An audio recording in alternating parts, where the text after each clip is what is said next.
You are now listening to Appointment, a podcast dedicated to showcasing the very best direct primary care providers in your community. These guests are taking the initiative to transform how you receive your healthcare services by simplifying the process and improving how healthcare is done. Appointment is sponsored by AppAccess, helping independent healthcare providers and entrepreneurs take control of their online presence by better engaging their mobile audiences no matter where they are. Learn more at appaccessllc.com. I am your host, Jonathan Christopher, and let's get started. My name is Jonathan Christopher, and I want to thank everybody that have supported me to this point of getting the launch of Appointment underway. I left off last time discussing my background in education and my interest in healthcare when I was young in high school, all the way up through when I left the Virgin Islands as an educational administrator. So in this episode, I wanted to continue from that point and bring you up to speed as to what I've been doing ever since I left the Virgin Islands. And we decided on Charlotte, North Carolina, and I re-enrolled to university to complete some of my prereqs that I needed to complete to apply as a physician assistant. And from that time, 2014 till now, 2018, actually 2017, I have been taking those classes, a lot of chemistries, the science, technology, engineering, mathematics, minus the engineering part. It was a massive victory for me because coming from undergrad at Hampton University back in 99 to 04, I wasn't a particularly strong student, not because I couldn't, but because I had lost my focus. There were a lot of challenges that I had at that age. And at the end of the day, I actually graduated pretty good at the back end of Hampton University. And when I re-entered school at UNC Charlotte, you know, there's always that concern like, oh my gosh, am I going back to school? How's this going to be? But you got to just dig in and go for it with confidence. And that's what I did when I re-entered the biology department.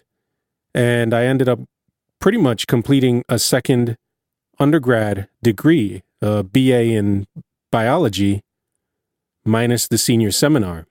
The first semester or two took some momentum to build up, getting back into academics as on the student side of things, but I ended up getting more A's than not. And so I'm pretty pleased with that return and was able to get involved in a few programs and stay involved in the community around my church. And I even had a chance to publish a paper in the nanobiochemistry course or track that they had there at UNC Charlotte, and that was exciting. We did a lot of research in RNA aptamers, how they can be used to identify disease in the body, and is really interesting work. And I hope to share that with you in detail at a later date. One of the other things that schools are looking for in applicants for physician assistant programs is that you're dedicated to the community. I can check that box.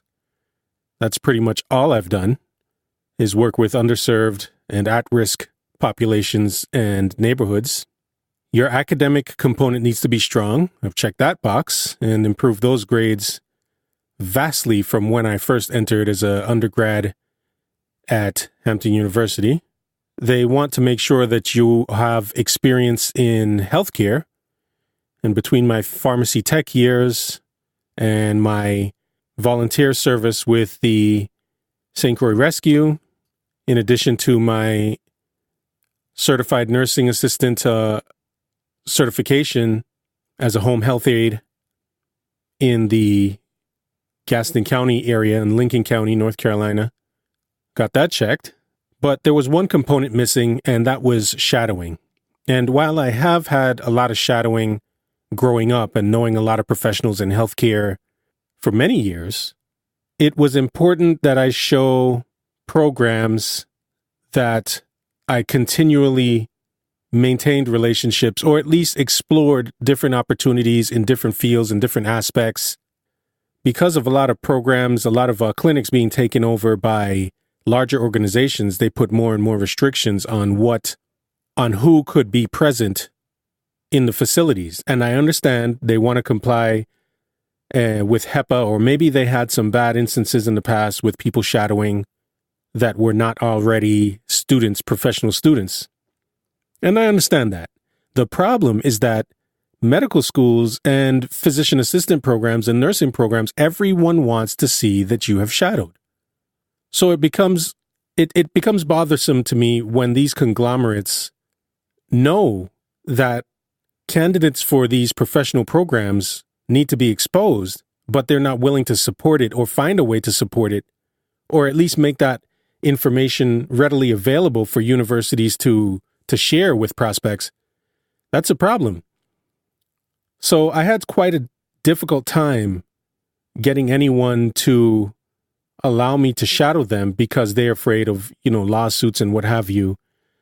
So in my frustration, I reached out to my advisor, and she indicated that pretty much it's getting worse and worse every year. And it's harder and harder to find placement for shadowing opportunities. The problem is when you want to diversify the population that's within the field, within the healthcare industry, and when you want to get primary care physicians, physician assistants, nurses to the communities that are underserved, you need to allow some point of entry for that population that is most likely to go to those communities. So here I am in North Carolina, and people that want to help me can't. And at a certain point, I had to get creative, which is where I come to this podcast. I made a decision that if I'm going to do this, I need to provide some value in order to build that relationship. So I started the company App Access LLC to share what I know about mobile marketing. And I didn't mention this, but I should now, that since I had moved to North Carolina, I have always been active in social media and particularly YouTube and posting content. And I wanted to use that as a way to reach out to healthcare professionals and see if there was anything that I could provide of value and build that relationship so I could then shadow and get into physician assistant school, having completed all the prereqs and showing through a lifetime of work that this is the route that I am choosing and dedicated to serve in. This podcast is essentially a way for me to establish relationships in the community. And so I'm excited because I'm able to marry a few things that I like. I like the tech of podcasting. I like the video aspect. My dad was a photographer. I like the imagery. I used to do video growing up as a kid. And the technology has come so far and come so far down in price. And with social media and RSS feeds and YouTube and laptops that pretty much can run, your studio, it just makes sense for me to use my skill to integrate with the very community that I'm actually trying to work in and get back to doing community work in healthcare. So it all makes sense. It all marries together. And that's why I wanted to dedicate this first season, these first 2 or 3 shows, to explaining who I am and why I am doing this podcast. I look forward to season 2 and speaking with you further, as we should be bringing on our first guest and sharing the word and getting this change in healthcare happening. So as usual, I'm going to include contact information, and you can reach out to me if you want to be a guest on the show, if you have something to contribute, or someone you want to recommend for the show. If you're a patient that has had a great experience with direct primary care, tell me about your transition. These are exciting times. We've come to a point where we're hitting a threshold, and healthcare is not going to be able to be sustainable if it hasn't already reached that point already. Some people say it has. I know for me, I've already made the switch. Have you? So join me next time as we discuss some more direct primary care stuff. I hope you have some insight as to who I am now, and I look forward to continuing this conversation with you at another time. Thanks for listening. Bye.